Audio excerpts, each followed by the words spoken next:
2016 மக்கள் நலக் கூட்டணி 2026 தமிழக வெற்றிக் கழகம் சரித்திரம் திரும்புகிறதா?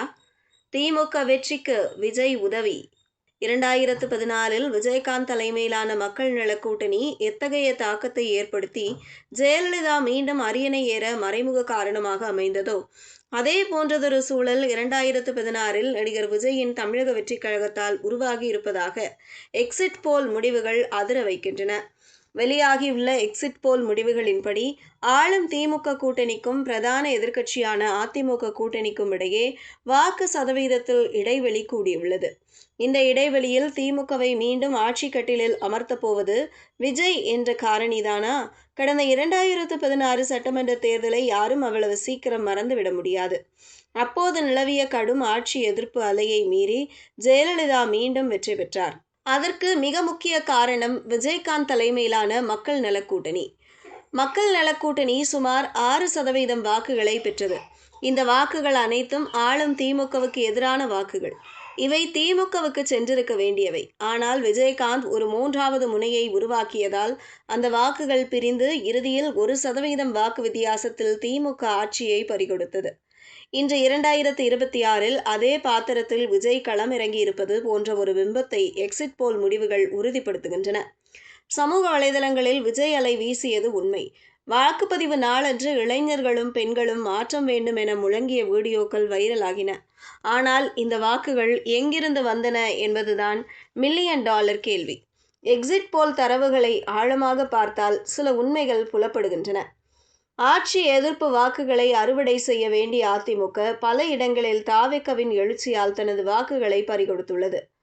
கடந்த 10 ஆண்டுகளாக திமுக அதிமுகவுக்கு மாற்றாக சீமானின் நாம் தமிழர் கட்சிக்கு சென்ற இளைஞர்களின் வாக்குகள் இந்த முறை ஒட்டுமொத்தமாக விஜயின் பக்கம் சாய்ந்துள்ளன.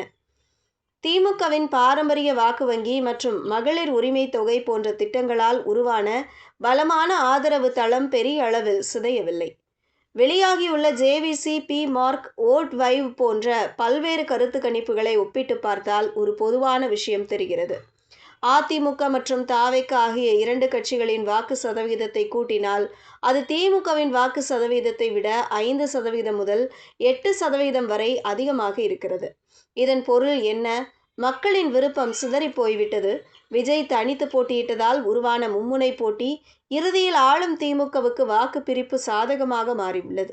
வாக்குப்பதிவுக்கு பிறகு வந்த வீடியோக்களில் விஜய்க்கு தான் ஓட்டு போட்டோம் என்று சொன்னவர்கள் பெரும்பாலும் 18 முதல் 30 வயதுக்குட்பட்ட இளைஞர்கள்.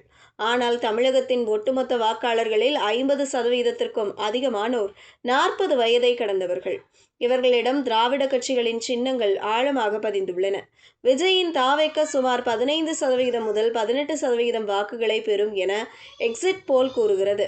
இது ஒரு புதிய கட்சிக்கு மிகப்பெரிய சாதனைதான். ஆனால் இந்த 18% வாக்குகள் அதிமுகவின் வெற்றியை கெடுத்து திமுகவின் வெற்றியை உறுதி செய்யும் காவல் அரணாக மாறிவிட்டது என்பதுதான் அரசியல் யதார்த்தம்.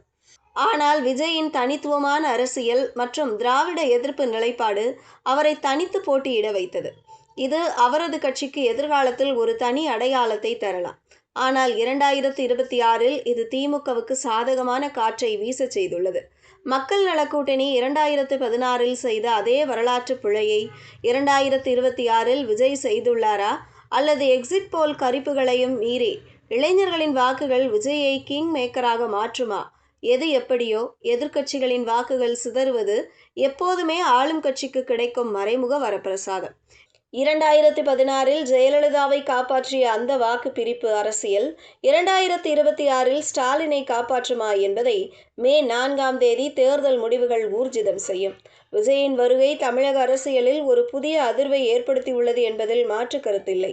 ஆனால் அந்த அதிர்வு ஆளும் கட்சியை வீழ்த்துவதற்கு பதிலாக எதிர்க்கட்சியின் பலத்தை பலவீனப்படுத்தி மீண்டும் ஒருமுறை திமுக ஆட்சிக்கு வர வழிவகுத்துள்ளது என்பதே தற்போதைய கள நிலவரம்.